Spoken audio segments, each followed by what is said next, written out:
এই ভারতের পাঁচাটা দালাল শেখ হাসিনা সরকার লেজ ঘুরিয়ে পালাতে বাধ্য হয়েছে। এ পর্যায়ে সংক্ষিপ্ত বক্তব্য নিয়ে আসবেন বাংলাদেশ যুব অধিকার পরিষদের সোনারঘাট উপজেলার সদস্য সচিব জনাব মজিদ খন্দকার। আপনারা জানেন 2008 সাল থেকে আজ অবধি 2024 সাল পর্যন্ত আওয়ামী লীগ সরকার জনগণকে দাবিয়ে রাখার জন্য যাতে তারা রুখে দাঁড়াতে না পারে বিভিন্ন ভাবে অনৈতিক ভাবে আমাদের উপর হামলা মামলা অত্যাচার নিপীড়নের মধ্য দিয়ে দেশকে পরিচালনা করেছে। বাংলার 18 কোটি নাগরিক এই যন্ত্রণা সহ্য করতে করতে যখন দেওয়ালে পিঠ লেগে গেছে, 2024 সালে এসে যখন বাংলার মানুষেরা মানব জাতির সৈনিক আকার ধারণ করেছে, বাংলার 18 কোটি নাগরিক যখন সৈনিক আকার ধারণ করে তাদের বিরুদ্ধে রুখে দাঁড়িয়েছে, এই ভারতের পাঁচাটা দালাল শেখ হাসিনা সরকার লেজ ঘুরিয়ে পালাতে বাধ্য হয়েছে।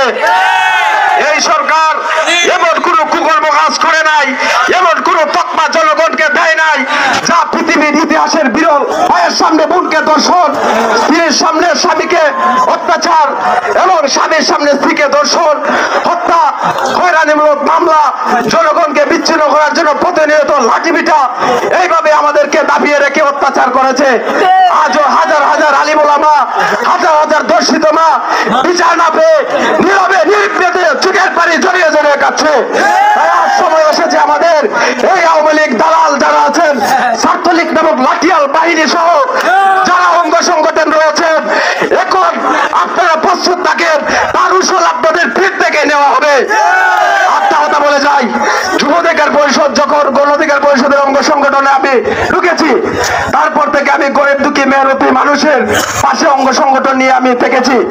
আওয়ামী লীগের ভয় আমি কখনো করে নাই, আমি সৈনিক আকার ধারণ করে মানব জাতির সৈনিকের পরিচয় দিয়েছি।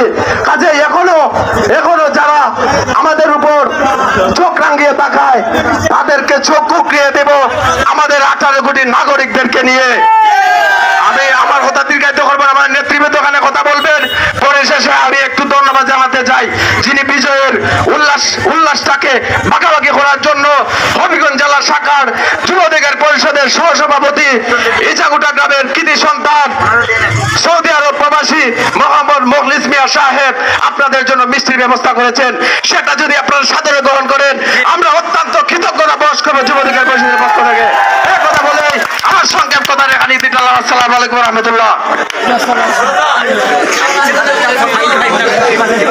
সম্মানিত উপস্থিতি, আমরা যারা এখানে বক্তব্য দিব, এশার আজান কিন্তু সন্নিকটে, এদিকে লক্ষ্য করে আমাদের বক্তব্য সংক্ষেপ করব।